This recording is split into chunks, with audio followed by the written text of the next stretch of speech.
Alright. The Celtics versus the Milwaukee Bucks. Game 4 is Monday night in Milwaukee. Now, Game 2 for the Celtics did come out on top. They did perform very well. In Game 3, they had the same struggles they had in Game 1. They couldn't stop Giannis. They couldn't stop Jrue Holiday. And for this one, in Game 3, they couldn't stop Brook Lopez. Brook Lopez had averaged 2 points a game at that point during the series. Ended up having over 20 points, which cannot happen. Now,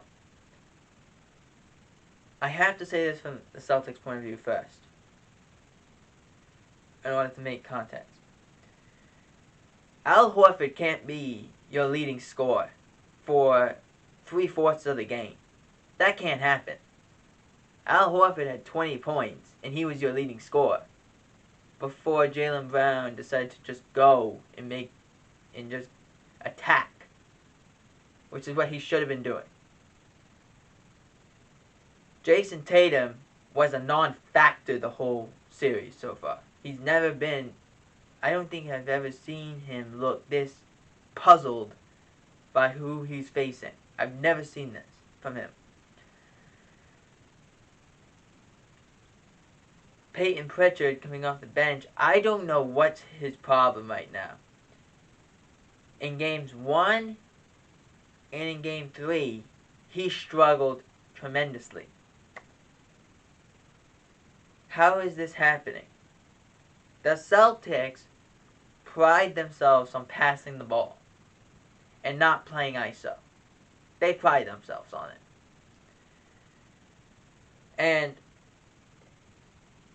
yet they're still shooting the ball with like 13, 15 seconds left on the clock, on the shot clock.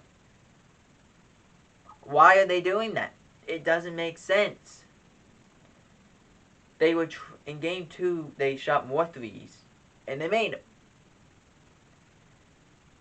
In Game 3, they didn't make them, and they were trying to attack the basket. But if you're the Celtics, you cannot afford to have Giannis score 42, Jrue Holiday score 20, 25, or Brook Lopez to score 20 points. You cannot afford for that to happen. Now, great game by the Bucks in Game 3. Giannis had a great game. Brook Lopez had a great game, and Jrue Holiday had a great game. Won't dispute that. But I think we gotta talk to the officials here in this situation. And I understand officiating is a very difficult job. I understand it. But if you're gonna call every single thing, or not, tell the players, first off, that, hey, I'm probably going to allow you guys to go with a little more. You guys are going to be able to be a little more aggressive. I'm going to allow that to happen. I'm not going to call everything, just go, and go for it. If you're there has to be a line. But then, it's crazy. Because Jaylen Brown went up for a layup, and Giannis was guarding and jumped straight up in the air, and Brown ended up getting fouled. But there was no contact, really. There was barely anything. But they still called the foul. Where Giannis was driving his shoulder directly into the chest of Grant Williams, or sometimes directly under the jaw of Grant Williams or someone else, and wasn't getting a charging foul, or was running straight into people and wasn't getting a charging foul. There's a concern level of this officiating, of what are we not calling and what are we calling. And the announcers hit this straight on the head early in the game. What are the referees today going to see as a foul, or what are they not going to see as a foul?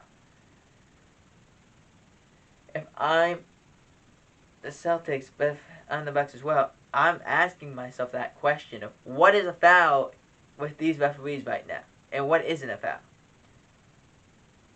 I think the thing I'm happy though for this series is it's very exciting, but I'm happy that we don't have as much of a layoff. Now, between games 2 and 3, there was a 4-day layoff. That's a long time to not play basketball. Now, like the Celtics and Bucks play, the Celtics and Bucks played on game 3 on Saturday. Game 4 is on Monday. Game 5 is on Wednesday. And if anything happens, say Boston wins one of these next two, they have game 6, I would believe, on Friday. So that's great. Shorter times, keep these players in rhythm. Instead, don't have 4 days off, so none of these guys are in rhythm and we have to watch bad basketball. Keep them in rhythm and let these games be exciting, but allow these players to play. Let's figure out what is a foul and what's not a foul.